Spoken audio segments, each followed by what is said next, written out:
Hi, Detective from Groovy Entertainment. Today we got another book on record to play for you.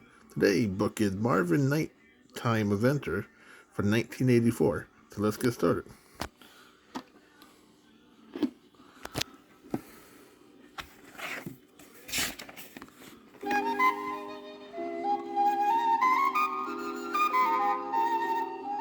This is a Marvin adventure story. You can follow Marvin in your very own book. It's simple. When you hear this sound,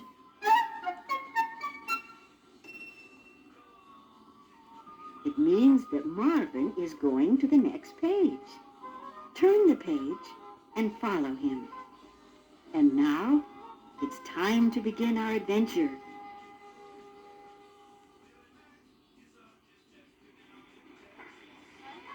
It had been a very busy day for Marvin. He and his mother Jenny had gone shopping, and she bought him a colorful jack-in-the-box for being so good.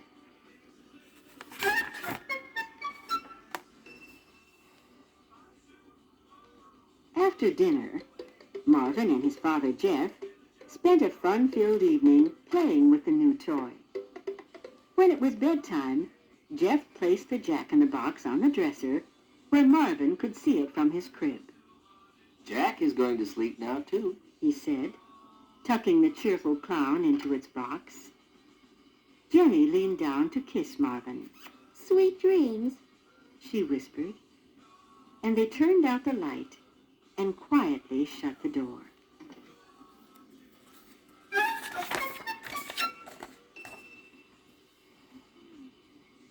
A full moon shone through Marvin's open window as he fell asleep cuddling his bunny. Suddenly, the jack-in-the-box sprung open, startling him from his gentle slumber. As he looked around his room, familiar objects took on strange, shadowy shapes. Even the twisted old tree outside his window seemed to come alive, its branches scraping against the glass with a screeching sound. Marvin jumped when he saw glowing eyes peering at him from the thick foliage.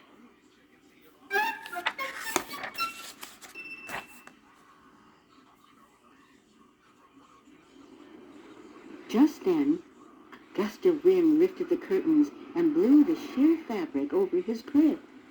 Marvin began to cry as the ghost-like folds swirled around him.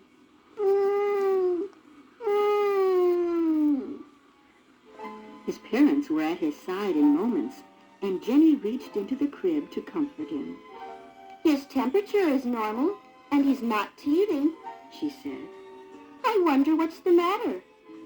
"What do you mean, what's the matter?" Marvin thought. "Can't you see?" But there was nothing scary to see, with the lights on.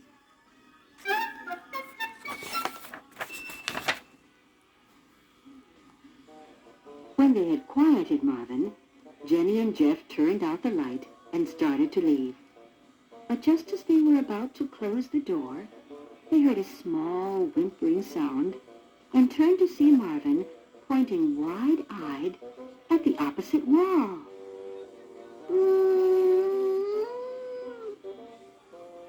There, looking just like a giant arm with long, spindly fingers reaching toward the crib, was the shadow from the tree outside.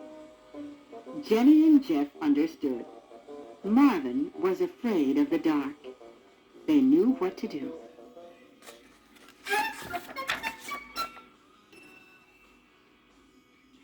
You have now come to the end of this side of the recording. Please turn it over for the conclusion of the story.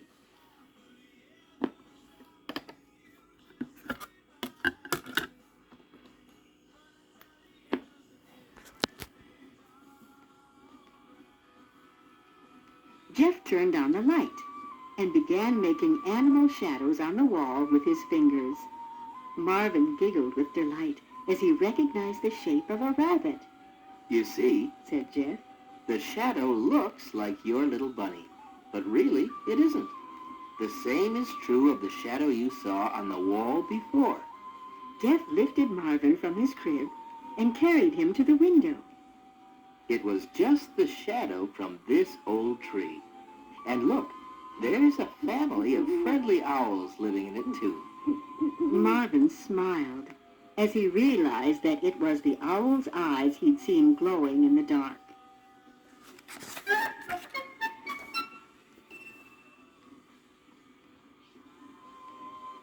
It's all part of a thing called imagination, Jenny explained. Everyone has one. Sometimes it makes everyday objects look strange and frightening in the darkness. But you can have fun with it, too. You can use it to pretend you're an astronaut, an Indian chief, or anything else you want to be. Then Jenny and Jeff each gave Marvin a big hug and kiss and left the bedroom, confident that he would sleep untroubled for the rest of the night.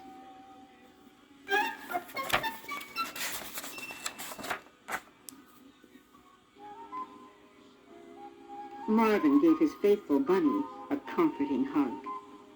You don't have to be afraid anymore, He whispered. shadows can't hurt you. He held the bunny up and pointed to their own shadows against the wall. See? It's just us, and we're not scary, and the dark isn't scary either. Things are just like they are during the day, except you can't see them as well.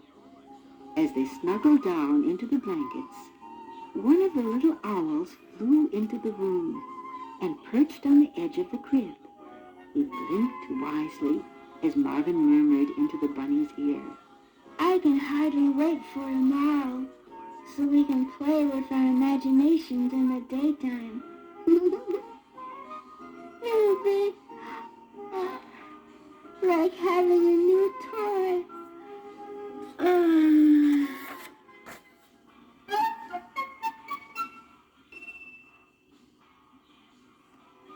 When Marvin had closed his eyes, the little bird fluttered down and gently pulled the blanket over him. Then, hooting softly, he returned to his family in the tree as Marvin fell peacefully asleep.